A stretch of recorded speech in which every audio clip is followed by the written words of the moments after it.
Hi అండి అందరికీ. నేనైతే ఈరోజు కలర్ రైస్ చేసి చూపిస్తాననమాట. కలర్ రైస్ అంటే దీంట్లో ఏమైనా వెజిటేబుల్స్ వేసుకోవచ్చు. వెజిటేబుల్స్ లేకోకుండా కూడా చేసుకోవచ్చనమాట. దీంట్లో ఆయిల్ వేసేసుకొని పచ్చిమిర్చి, తిరగపాత గింజలు, ఇంకా కరివేపాకు, కొత్తిమీర ఉంటే కొత్తిమీర వేసుకొని నా దగ్గర పుదీనాతో చేసుకున్నాను అనమాట.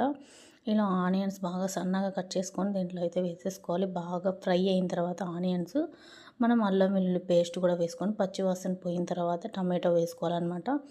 పుదీనా అయితే వేసుకున్నానండి. కొత్తిమీర లేదు, అందుకని ఇంకా ఉన్నదాంతో అయితే చేసేసుకుంటున్నా. పొద్దున్నే క్యారీ కానీ పాపకి పొద్దున్నే రైస్ అయితే చేశాను. చాలా బాగా వచ్చిందనమాట. ఒక గంట ముందే నానబెట్టుకున్న బియ్యము 6కి నానబెట్టుకుంటే 7కి చేస్తున్నాను అనమాట క్యారీ.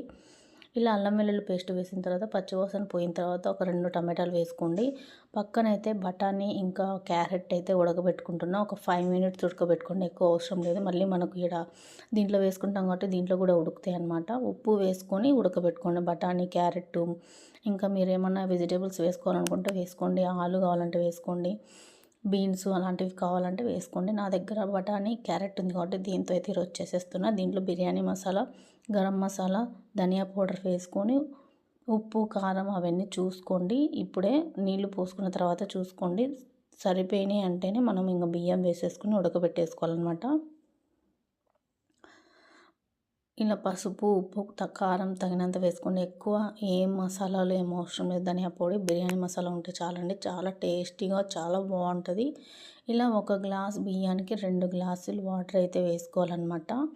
ఇవి బాగా బాయిల్ అయిన తర్వాత మనం బియ్యం వేసేసుకొని హై ఫ్లేమ్లోనే ఉడికించుకోవాలి. నేనైతే ఒక గంట నానబెట్టుకున్నాను కదా బియ్యము, హై ఫ్లేమ్లోనే ఉడికించుకున్నాను అనమాట.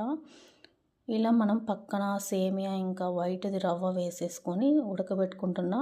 ఏం దాంట్లో నెయ్యి ఏం వేయలేదనమాట. డ్రై ఫ్రూట్స్ ఏమి, ఉత్త సేమియాలు, కొంచెం సేమియా, కొంచెం వైట్ రవ్వ, ఉప్మా రవ్వ వేసేసుకొని దాంట్లో చక్కెర వేసేసుకొని ఉడకబెట్టేసుకొని పాలపొడి ఉందన్నమాట నా దగ్గర. నేను పాలు ఈ పెరుగుకి ఇంకా కాఫీకి, టీకి అన్నిటికీ ఇదే అనమాట పాలపొడి.